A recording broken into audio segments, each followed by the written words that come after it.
So ist er mit seinem Gefolge, seinen Kriegs- und Waffenknechten beim Stauffacher vorbeigeritten.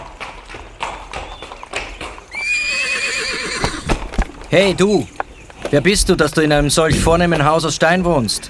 Herr, ich bin der Stauffacher. Für einen Bauern ist dies ein wahres Prachthaus. Ich will nicht, dass ihr Bauern solch schöne Häuser baut und tut, als ob ihr die Herren im Land wärt. Dagegen werde ich etwas unternehmen müssen. Der Gästler hat die Drohung ausgesprochen und ist ohne ein weiteres Wort davon galoppiert. Der Stauffacher hat sich Sorgen gemacht. Er hat gewusst, dass ihm der neidische Vogt eines Tages alles wegnehmen wird, was ihm lieb und teuer ist und wo er sich mit ehrlicher Arbeit aufgebaut hat. Auch am Stauffacher seine Frau, die Gertrud, hat sich Sorgen gemacht. Der Landvogt ist neidisch, weil du als freier Mann glücklich in deinem Land wohnst. Willst du warten, bis er etwas gegen dich unternimmt? Ja, du hast recht, Frau. Aber was kann man machen? Mein Vater hat immer gesagt, ein schlauer Mann baut vor. Es ist höchste Zeit, dass du etwas gegen die Ungerechtigkeiten machst. Nicht nur hier in der Schweiz leiden alle Bürger unter der Gewalt und Brutalität der Vögte, die machen, was sie wollen. Auch in Uri und in Unterwalden geht es den Leuten schlecht. Hast du keine Freunde, die sich gemeinsam mit dir zu wehren gegen die Unterdrückung? Ich kenne dort viele tapfere Männer. Aber wenn wir uns auflehnen, bedeutet das Krieg.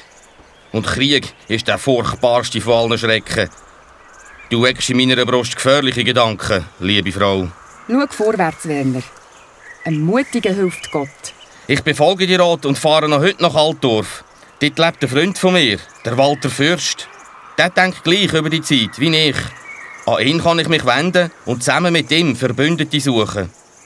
Der Stauffacher hat keine Zeit mehr verlieren und hat sich sofort auf den Weg gemacht. Unterwegs ist er auf den Wilhelm Tell und den Konrad Baumgarten gestoßen. Die zwei sind ja auf dem Weg zum Stauffacher gewesen.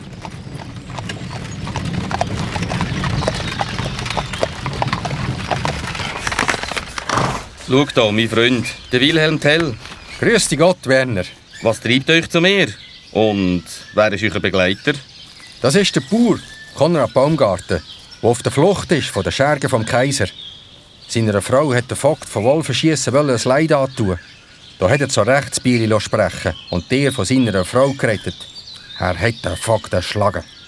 Könnt ihr ihm Zuflucht gewähren, Stauffacher? Lauft ihr zu dem Hügel, Baumgarten. Am Fuß vom Hügel seht ihr ein grosses Steinhaus.